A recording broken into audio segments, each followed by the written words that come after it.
So therefore, we're going to just rapidly move on and introduce William Heath, who is our next social entrepreneur. William, if you could come join me on stage. William is the head of a company called Midex. Hello. Thank you. Do you need this? I'll take that, please. I'll speak from here if I That's may great. Address the audience. So green button to go forward. With luck. Can we start at the beginning, please? Keep going. There you go. That's Well, not the beginning? It's one before that would be good. Midex solves hugely expensive global problems in personal data logistics. It makes life more convenient for individuals who can use Midex to realize the value of their personal data. And as a social enterprise, a community interest company, Midex is better placed to help organizations save money and unlock value because this is all about trust. Business and government, on the left, spend vast sums to acquire and manage unthinkable amounts of personal data about us.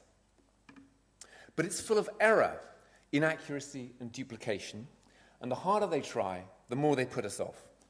We're left depressed or in denial.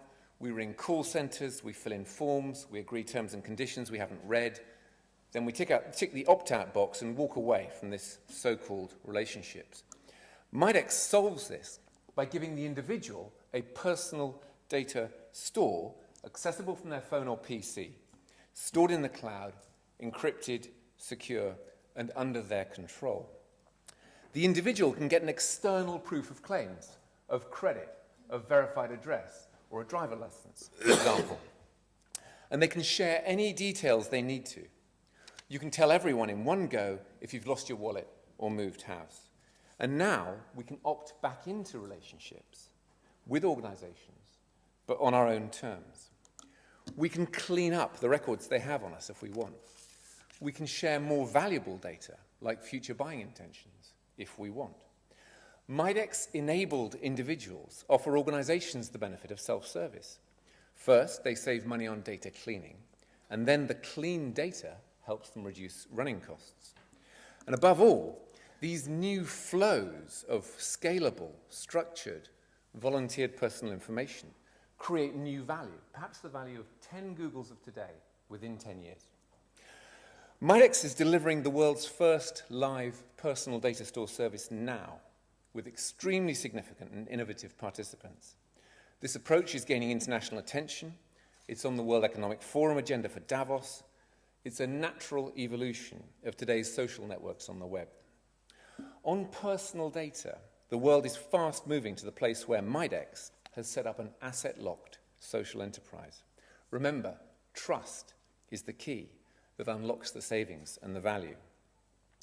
You ask our biggest challenge, it's everything to do with growth, sales, building a team, delivering. We've started with a politically, socially, and economically compelling proposition. We've built a technically robust service, and now we've successfully bootstrapped a commercially resilient social enterprise. But it's a long way from micro business to Midex, the global platform, so I'm very glad of any comments or suggestions. Come join us and sit down. A round of applause.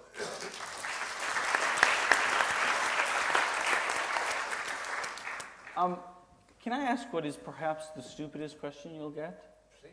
Fantastic. What makes you a social enterprise?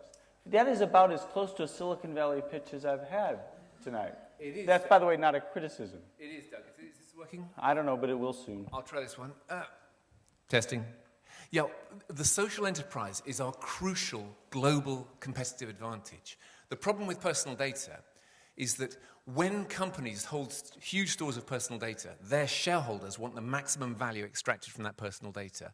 That is in conflict with the individual's interests, and that's why individuals become secretive and withdraw information. Oh, no, I understand, So the proposition. This is set up deliberately to be, to accumulate as much trust as possible. I think it'll be hugely successful, like a Silicon Valley enterprise. We're not debating whether or not you're going to be successful, because I think you've got a very interesting inverse relationship. You're essentially saying the customer owns their data, not the company, and they release it to companies as they choose to within their control. I understand the reversal of power. Sure. That makes you a great consumer's company. Correct. What makes you a social enterprise? What second bottom line are you addressing? I don't. You don't have to be. You could be just the coolest company I've heard of this year. The idea of the second bottom line, I'd need to think about more carefully. I mean, the characteristics of community interest company are... Are you a CIC? We are CIC. Well, you've actually answered part of the question. Limited by shares. Absolutely. So we can borrow money, we can raise money. We are asset locked.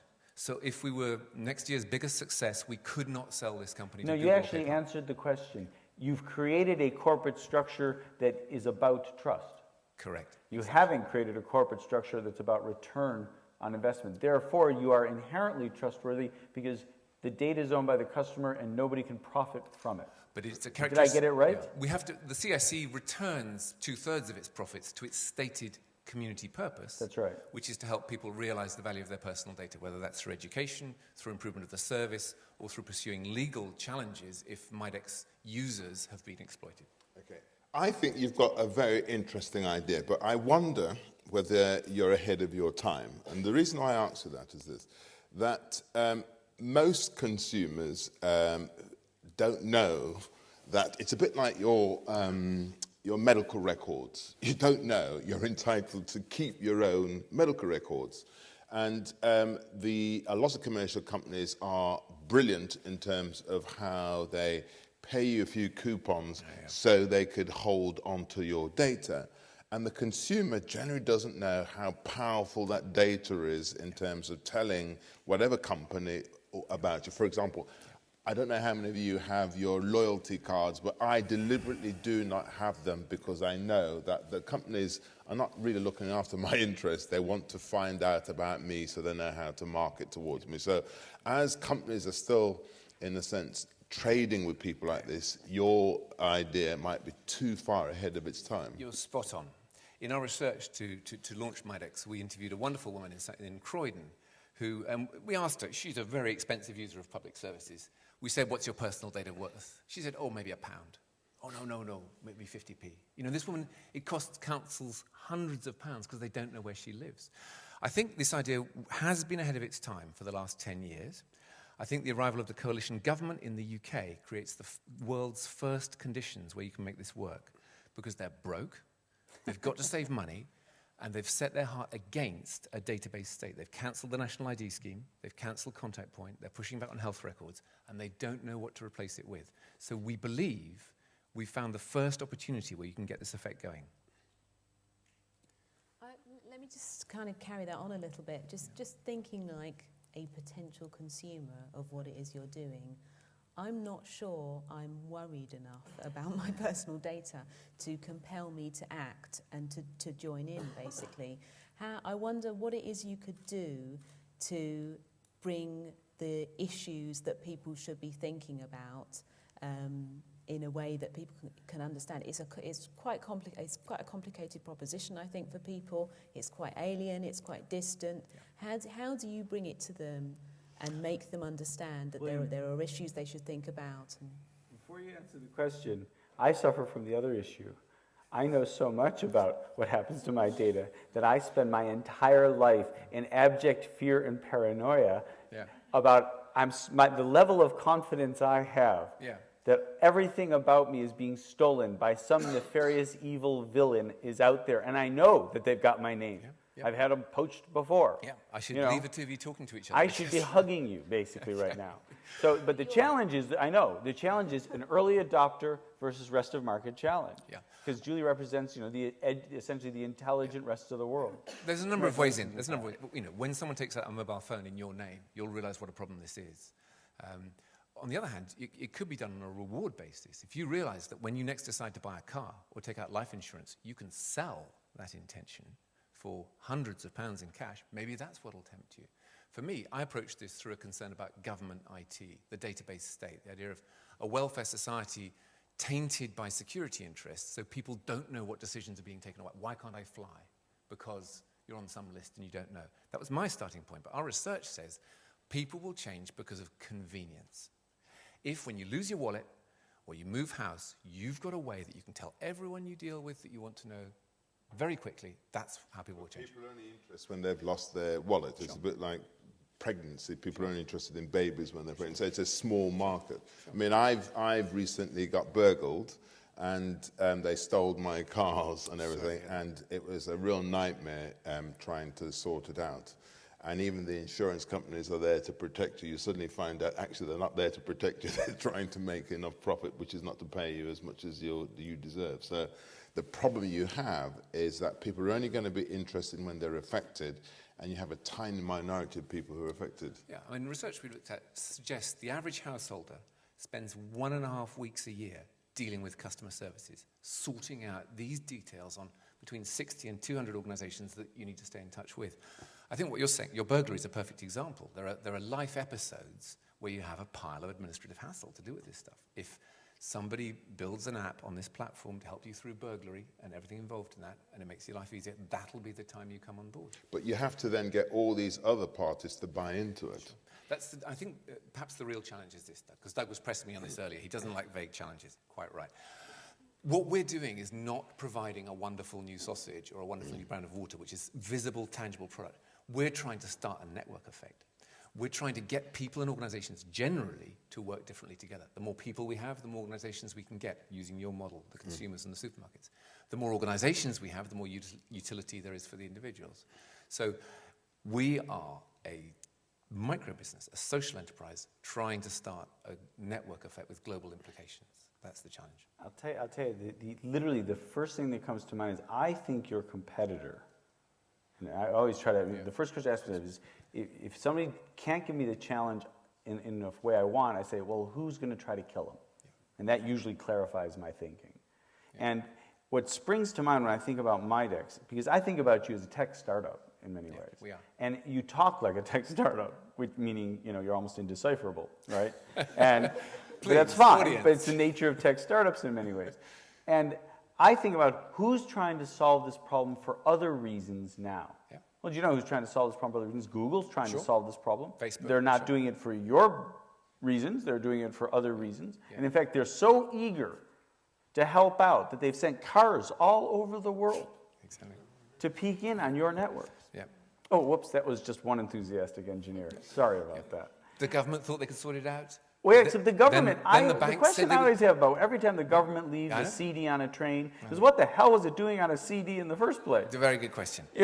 Who uses CDs to transport data anymore, except the government? And then, Doug, do you remember they called in a banker called James Crosby saying, how do we sort this out? And he said, I think the banks should sort this out. Well, yes, and that I felt better, of course, certainly. Yeah. I do think that data security, in one sense, Wilfred's correct, you're ahead of your time. I think no technology startup has ever succeeded unless it was ahead of its time. It goes back to the early days of tech startups and the notion of crossing the chasm. The notion that you have to be there before the world's ready for you, so that when the world is ready for you, your technology is ready for them. And thus, you're right at that crossing the chasm moment. And so I wonder whether your actual win is not to continue down the path you're going, not to stop it, but whether or not you need to persuade a very, very, very large, one of the very large players to adopt you in pursuit of them either restoring or sustaining their own brand image. Do you mean a Google or a credit referencing? I certainly couldn't mention any names this evening, no, but a large certainly those wouldn't be bad to start with. Well, I can think of anybody who's trying to hold your data would probably be in that category. I think we've had discussions. I think the essential thing is that this should be a social enterprise. I don't think it can be acquired by... But you can partner with anyone. We would love to. Facebook is a platform which gives you incredible reach to incredible numbers of people. They don't verify their users, so to bring this capability to Facebook would be great. If Google partnered with us... Yes, with all due respect, you could hook up through... I'm about to get so geeky now. You could hook up through OAuth and Facebook Connect as a volunteer service for anybody on Facebook, so that I, as a Facebook user, could immediately regain control of my goddamn identity. And the fact is, you have another point of pain. Anytime somebody is put on hold by a service provider for 10 minutes, who then starts asking for security questions, which happened to me and ruined my Sunday afternoon. They said, what's your mother's maiden name? I told them, and I knew my mother's maiden name. And they said, what's your date of birth? I told them. You know what they told me? That's not your date of birth. I said, I'm pretty confident about my date of birth. They said, I'm sorry, sir, this gentleman in Bangalore said to me. No, it's not. I said, well, we have a challenge here, don't we? because I know when I'm born, and I know I'm me, and you don't know I'm me, and you won't let me into my account. Yeah. And therein began a lost Sunday afternoon where I started to think, Midex, where are you? I didn't know what word to put in the hole at that moment. Yeah. And you could just express the problem we're trying to solve as being able to prove or acquire and demonstrate trust online and over the phone. I think you need to get into, it's Wilfred's point. It's not just when you lose your wallet. There are many, many points of pain between the individual who is overwhelmed by a world that is getting more complicated. Who here knows how many passwords they keep track of? Who here keeps track of their passwords by using the same one? Who here uses stupid shit like their kids' names? Right, I promise you, you're all guilty. We are all guilty of compromising our own personal security and identity because it's too complicated to do. But help is at hand. Oh, well, it seems to me that the only organization that we can afford to trust is a social enterprise. Thank you. So I think you're onto something huge. I think you need to work with the deep, large commercial providers who are the most successful web companies in the world. And there was a kid in Colombia a couple years ago who started the million-person march against FARC, and he did it on Facebook, he did it as a group, and he did it as an individual. Social movements start small and grow big. The Electronic Frontier Foundation is your natural friend. There's a lot of people in this world who would love to see something like this roll. I think you need to do just the opposite of what everyone else we've been talking about. You don't need to be more commercial. You need to be more of an understandable social movement so that people understand what you actually stand for. And I think that you stand for something very important, actually. I think that makes complete sense. Thank you very much. Ladies and gentlemen, a round of applause for Midex.